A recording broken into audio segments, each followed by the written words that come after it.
So yan mga boss, good afternoon. At gawa tayo ng kinilaw na bangos. Ayan, so yung bangos natin, nakadaing na mga boss. Pinadaing ko na sa palengke. Para slice na lang ating gagawin dyan. So yan, i-slice ko na yan mga boss. Yan napakabilis ng pagka-slice dyan mga boss. So ganyan ang tamang slice ng bangos mga boss, para yung mga tinik-tinik mawala siya. Kasi dapat salungat yung pag-slice mo sa bangus mga boss, hindi salubong dun sa sa mga tinik niya, para mapuputol ng maliliit. Ayan So pinaspasan ko na dyan mga boss para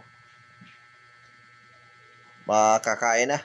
Medyo late na Ayan So tinanggal natin yung taba dyan mga boss, para pag dinagyan na suka hindi magsibo. Masyado kasi mataba yung bangus mga boss Ayan Hiwa-hiwa lang. So, mamayan, ganyan paghiwa ng bangos. Nagtatanong ka sa akin kung paano hiwain. So, ganyan lang paghiwa. Ayan Slice mo lang ng cubes. Tapos, mamaya, pabanlian natin ng tubig na mainit yan para tumigas yung karne niya. So, makikita natin yan mamaya pagkatapos natin maghiwa. Alright. So, shoutout pala sa mga mahilig sa kinilaw dyan. So, ito. Kilaw na naman tayo. Medyo matagal na ako di nakakakilaw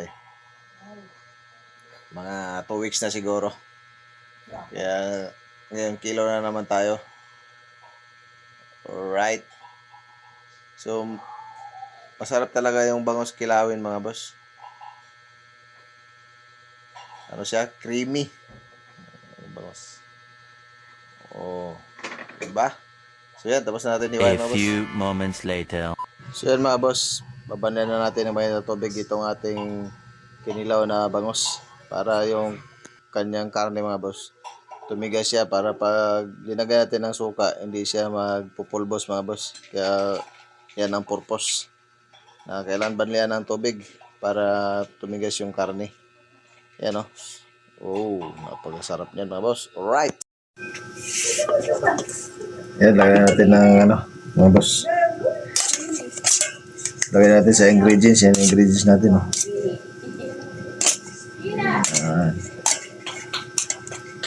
sarap na naman ito mga boss, ating kinilaw.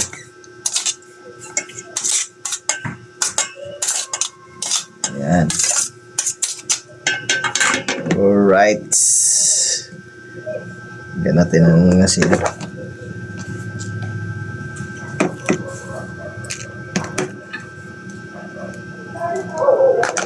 Yun. Suka. Dato puti. Baka naman. Yun Gusto natin ng kunting Ajinomoto mga boss, para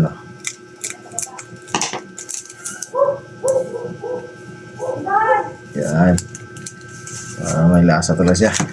Yun ang sarap na nito mga boss. Kinilaw na bangos na naman.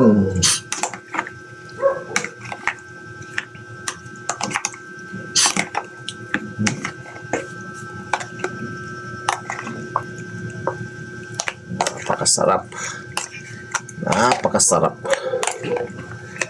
kinilaw na bangus.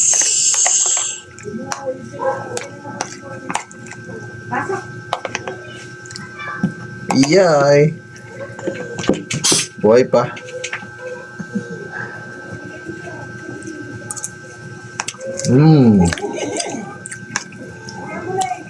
Yummy.